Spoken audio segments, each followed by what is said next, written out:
Hello, everybody. Welcome to this edition of Cleveland Conversations, where we bring you the issues of importance to people in our community. And today we're going to look at the concretization, the cementation of our cities and suburbs, how everything's been covered over by cement and asphalt, and what impact that may have on both our residents' lives and on the climate that we face. It's important to create urban parks and to create walks and trails and the things that green the community, and equitable access is critically important in a city like ours. We have two experts today to talk about that. We have Dr. Tom Hilde, who teaches classes at Cleveland State University on land use planning and on sustainability. And we have Brian Zimmerman, who's the CEO of the Cleveland Metroparks, which is really a gem for us here in Cuyahoga County and around Northeast Ohio. So thank you both for joining us today. Why don't we start with just each of you. Tom, you first. Tell us a little bit about your background. Oh, sure. Okay. Well, I grew up in Moorhead, Minnesota, which is right next to Fargo. I went to the University of Minnesota for college, where I studied architecture. I graduated right during the housing crisis, the Great Recession of 2008, so I actually spent a year in Canada working as an urban designer. And I think it was around that point in time where I realized that what I really wanted to do was urban community planning, and my boss at the time, George Dark, told me to go back to grad school for planning, and what I was not intending was to keep going and get a PhD in community and regional planning, and so I got that at the University of Texas.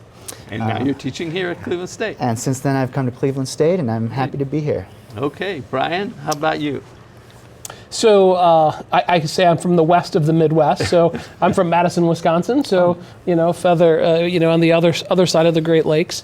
And just I've been here. This is my 13th full season or full year with the Metroparks, and it's been really interesting to see the now 106-year-old park district continue to grow and evolve. I think when William Stinchcomb, our founder, really looked at how this system would look, it was really this interconnected boulevard system, but it was in more rural areas at the time. I think people now think of it as suburban, but you have to remember 106 years ago, this was mostly farmland that they were going through, following the river corridors. And then you talked about the build out of this community, and Cuyahoga is one of the most built out counties of the 88 in Ohio. So when you look at kind of the revitalization or reconstruction of Greenspace, really Metroparks has been at the forefront of that with the partners at NOACA, Cuyahoga County Greenway Plan, County Executive's Office, City of Cleveland, and all the 59 plus municipalities of trying to re-green some of the areas and recapture some of that. I think we've done a really good job, but I think there's more work to do. You've done a really great job, and I thank you for that. Thank you. Especially during the pandemic when we were all locked up inside our houses, and what else was there to do? My wife dragged me to every Metro Park in the region, places that I would never have gone to otherwise, and it really opened my eyes to how much you're doing. Tom, tell us a little bit elaborate on what Brian just talked about, the importance of green space and forests and trees and how that impacts our lives. Right. One of the focuses of my research is on, I call it green infrastructure, which parks, urban forests, all the natural spaces and elements in cities and urban areas. I consider that to be a part of a network of green infrastructure. And so I think what's great about parks and green spaces is that they're multifunctional. So of course, we all love our metro parks because we have places to go for recreation and for natural beauty. How does, though, the trees and the green space impact our health? Oh, absolutely. And then at the same time, our parks are performing ecosystem services, slowing down rain so that we don't have flooding, taking carbon out of the air. Of course, with climate change, that's a good thing. Improving air quality most of the time. I think one of the big things for the future is providing shade and cooling effects of cities is going to be really important. So I think about parks as doing so many things for us at the same time, and I think that's why most people support parks.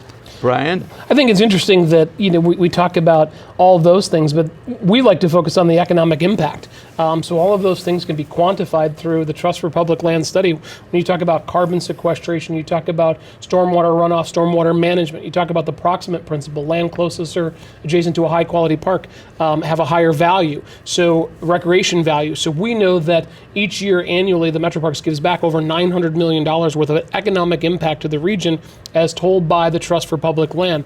They did the study. We were able to validate all of the terms, all of the amount of visitation. So in a year, we give back more than we collect in a 10-year levy cycle. So it's a really fascinating balance on the economics of parks.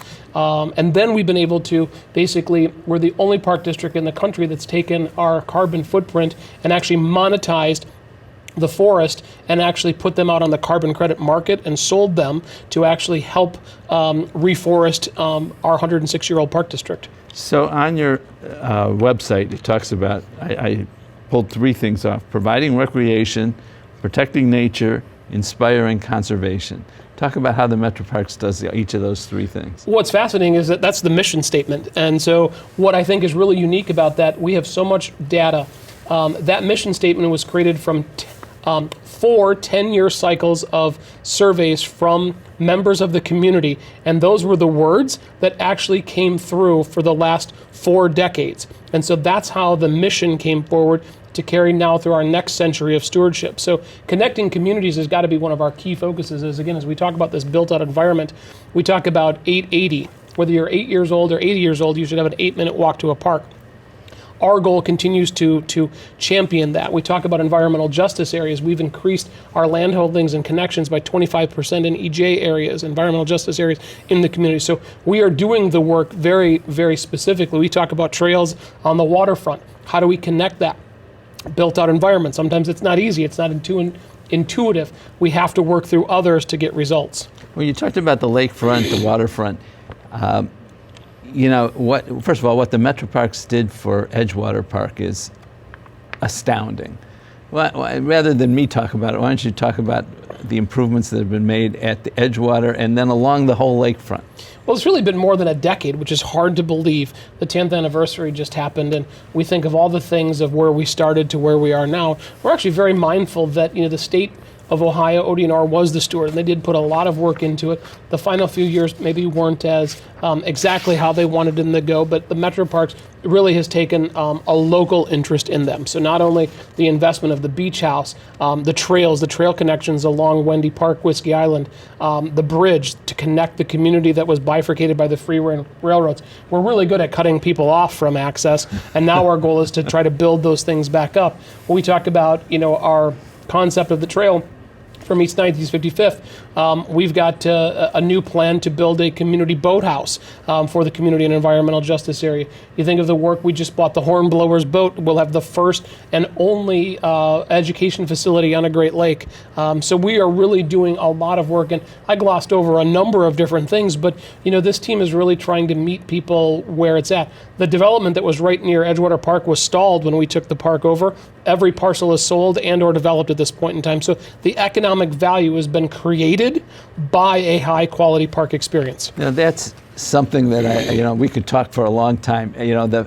What's been happening in Euclid, for example, where they put in the lakefront path trail, and there's all kinds of economic development that's gone on around it. People want to be near the lake. They want to be near trails. They want to be able to walk, and that's what the Metroparks has opened up for people.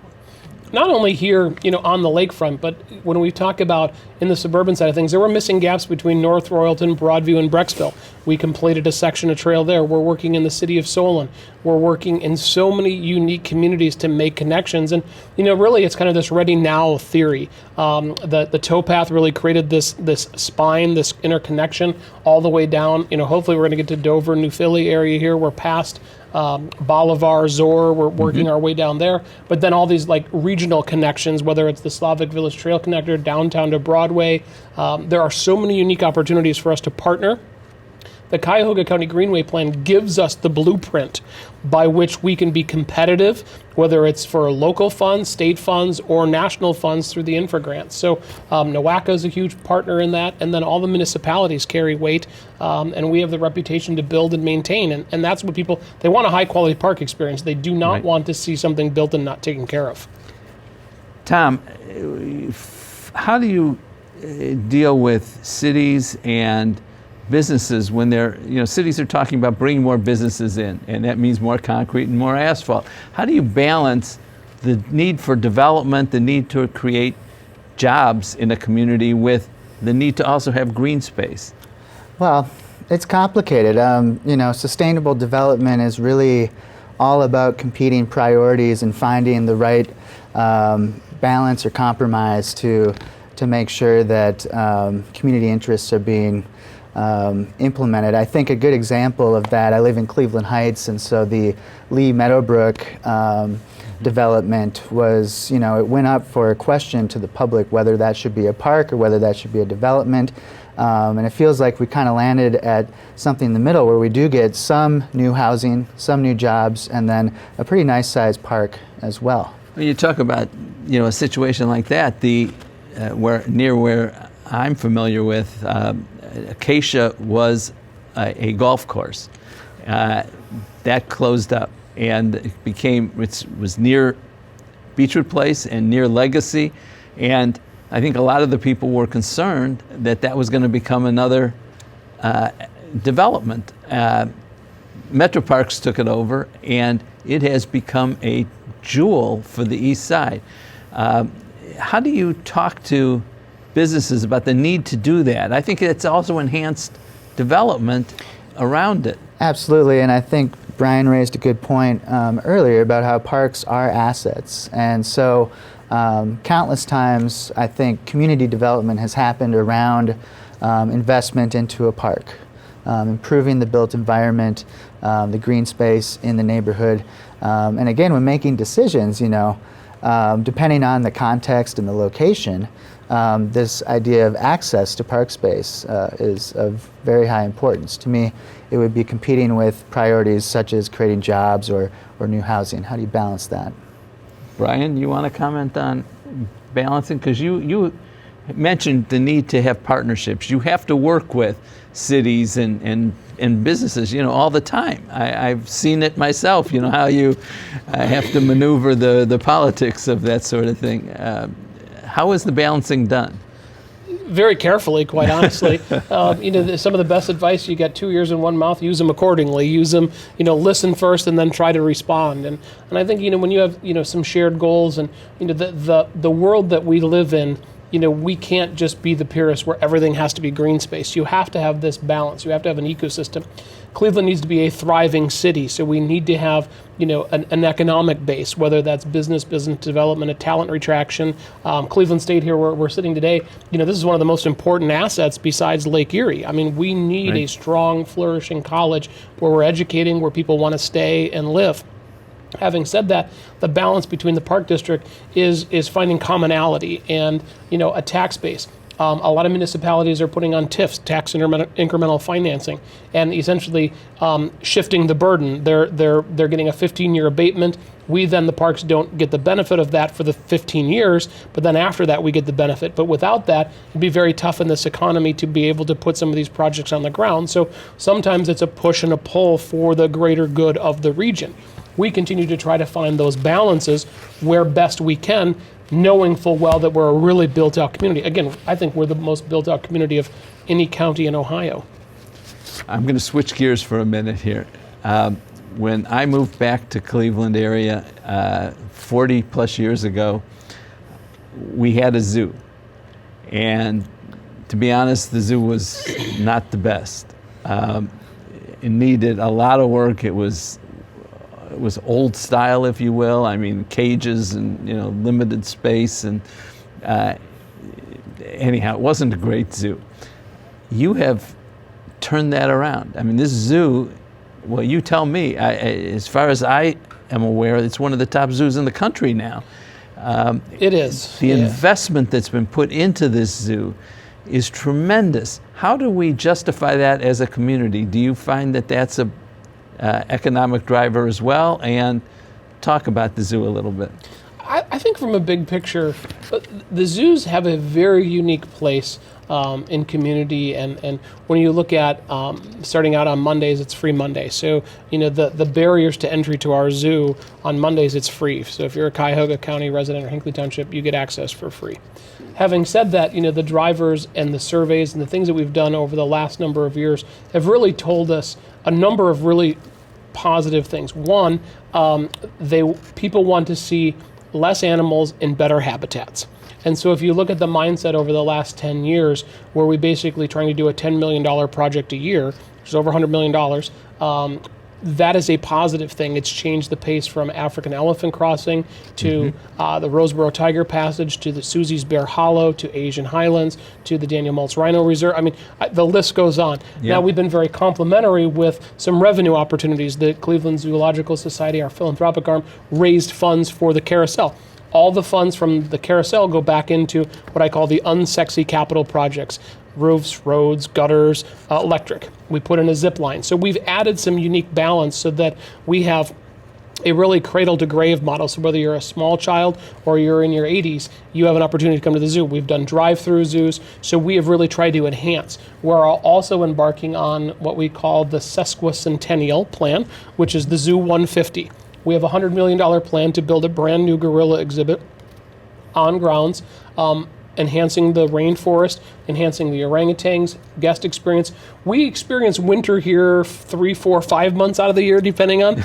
We're in a little bit of a El Nino right now. It's gorgeous outside. Golfers are still playing, and it's this unique balance. The chalet will open. We'll have toboggans and golf probably playing at the same time. But having said that, this zoo is an economic driver. It's a great equalizer for a lot, and there are so many people that tell us stories of when they didn't have money or an opportunity, they would come to the zoo for an experience, and we really try to meet people where they're at, and we're very blessed with, we passed our last levy at 78%, so the community support we have is extremely strong. What about all the events that go on at the zoo? You have the Lantern Festival, the holiday lights, go on and on. I mean, there's something all the time going on. And are those revenue producers, or what's the thought there? So it's a revenue production model. I mean, it really boils down to feeding a koala costs you $25,000 a year. Feeding an elephant, 400 pounds of hay. Running a zoo is a labor-intensive, expensive operation. So when we find opportunities to enhance our revenue options, those are things that we've done. So again, zip line, the carousel, giraffe feeding, Asian Lantern Festival, which has become part of the fabric of the summer, Wild Winter Lights, which is just going to open here in a week, Trick or Treat Festival. All those times, dinosaurs are coming next summer. It all boils down to the level experience. And if you're in the manufacturing business, can I make 10% more widgets? Do I run a second shift? We literally ran from 10 till like 5. Now we have all evening events. We have so many corporations. We have team building. We have so many unique things for our customers. We have a new event space called Stillwater Place. Up to 350 people can enjoy that. We have runs, walks, you name it. We want to be that center part of the ecosystem here. We just put a brand new, we call it the Zoo Hollywood sign that's all lit up at night, advertising for the zoo. So we really are trying to meet the community where they need us the most. Is there any kind of, just out of curiosity, is there any kind of ratings of zoos? I mean, from an uneducated perspective, it seems to me, based on what I've seen, that our zoo now should be one of the top ones in the country. Is there any support for that? The answer is absolutely yes. I mean, when you look at the team of animal keepers, you look at the collection, you look at the exhibits, I mean, we are definitely one of the true leaders in a philanthropic and conservation. We work with the Diane Fossey. We were just spending time in Rwanda. So we are one of the key leaders in zoo conservation. Dr. Chris Kuhar has led the National AZA board. So we are seen as one of the top leaders in the zoos in the country, for sure. Tom, you talked about some of the health benefits for trees, green space, et cetera, that it helps with the taking CO out of the atmosphere, and heat, which can be devastating for especially for older people or young people. Right. When we talk about those things, can one community really make a difference? One area, one city, one county, or do you need to have a much broader approach to making a difference? Well, that's a great question. And I guess I would probably say both, right? You need regional coordination and you need implementation at the local level oftentimes. Brian mentioned the Cuyahoga Greenways plan, which I think is a fantastic example of how regional coordination can be achieved, sort of setting a foundation for local communities to then implement pieces of that bigger vision. And I also think it does a really important thing of getting us to work together and collaborate. And so to me, that's a really good approach, so that these little pieces end up contributing to a regional vision. At the same time, again, this network of green spaces, you can always add to it. Every little piece helps. Even something like a rain garden or a bioswale, I think improves, creates a lot of public health benefits. And then I would say the final thing is, when you do coordinate, you get to create better connectivity. And so that's when you really open up opportunities for recreation, exercise. I read something the other day that I guess we're just really not walking as much since COVID. And so these linear parks where you have miles and miles of trail, I think are a great asset again for the whole community. A couple of really good examples of what he was just saying is, the towpath to Warner Hill. Warner Hill is built, but then now we're working with the city of Garfield Heights, making Garfield Boulevard, which looks like a 6-lane superhighway all the way to Garfield Park. We're going to put it on a road diet. So what that means is we're going to narrow it down. We're going to put rain gardens or stormwater collection areas. So the sewer district is part of that. Cuyahoga Greenways is part of that. Cuyahoga County is part of it. Garfield Park is, or Garfield, City of Garfield is part of it. The whole point is that when we work together, this region can become a super region. And so that's a great example of partners working together for the greater good of Clevelanders. Now, having said that, we also have this thing called the Cleveland Tree Coalition, which the Western Reserve Land Conservancy has been a huge promoter of that. When you look at the amount of funds, this was the forest city. Arguably, I think we're working our way very well back to it. But trees have a place. If they're well maintained, they're really doing a value to the ecosystem. If they're not being maintained, they actually can be seen as a detriment to your property. When your sidewalk starts to blow or it starts to do different things, our philosophy is if you plant a tree, care for it for its life. And that is a commitment, but we need to make those commitments for our children. When you talk about asthma, we talk about mental health, we talk about forest bathing, we talk about our 25,000 plus acres. We have something very unique here that is not like, there's nothing like it in the country. I don't care if you're from Minnesota, Wisconsin, Cleveland has the best park system. We've been named the #1 park district in the country 5 times. We've won the National Gold Medal for best park district. That should not be lost on Clevelanders, and it should be a huge pride source. You talk about maintaining the trees in the forests, and when it's done, when I was the county executive way back when, we committed $1 million a year to trees. And the first year, I was talking to our folks, and they were getting the money out there, and only a fraction of that went to tree planting. And I was saying, where'd the rest of the money go? What is going on? And they said, well, we got to do it in a way that's going to be maintained. You got to have sustainability. You got to have the ability to continue to water and feed and monitor the trees. And that's really true, right? I mean, 100% true. Otherwise, trees go, they die, and then you got nothing. So I assume you devote a significant portion of your budget to maintaining the thousands and thousands of trees that are out there under the Metroparks auspices. There is a for sure challenge.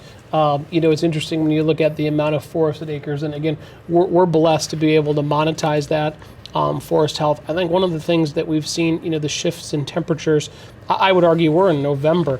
This is probably used to be October's weather or maybe September. So there has been a shift. I mean, if you're just paying attention, there's been a shift in weather conditions. So I think we're being very mindful of the insect pressures, disease pressures, the overall forest health. The balance has got to be constantly maintained, whether it's oak wilt or spotted lanternfly or any of the other insects or parasites that are affecting the tree species. We really need to be paying attention to that, finding more cultivars that have a disease resistance and have a longer shelf life. So those are things that we continue to look at. Certainly, trees that return themselves back to nature, meaning if we take them down, sometimes they become snags, which become places for insects and then birds to feed off of them. We have a huge migration section that comes through here, whether it be butterflies or birds, all the way down to Mexico and then further south. So we are an important part because we're on a Great Lake. So the migratory birds that are coming through from Canada, it's a big deal. The tree canopy means something. I mean, I could talk for hours with you guys. We didn't even get into the education aspects of the Metroparks. The fact that you have devoted a whole division to teaching people about nature and the importance, and you talk about trees, it's also animals and insects and everything else, and it's important that people understand what this is all about, isn't it, Tom? Yeah, and it's really important that we continue to kind of spread awareness, prioritize our natural environment. We're really lucky that 100 years ago or whatever,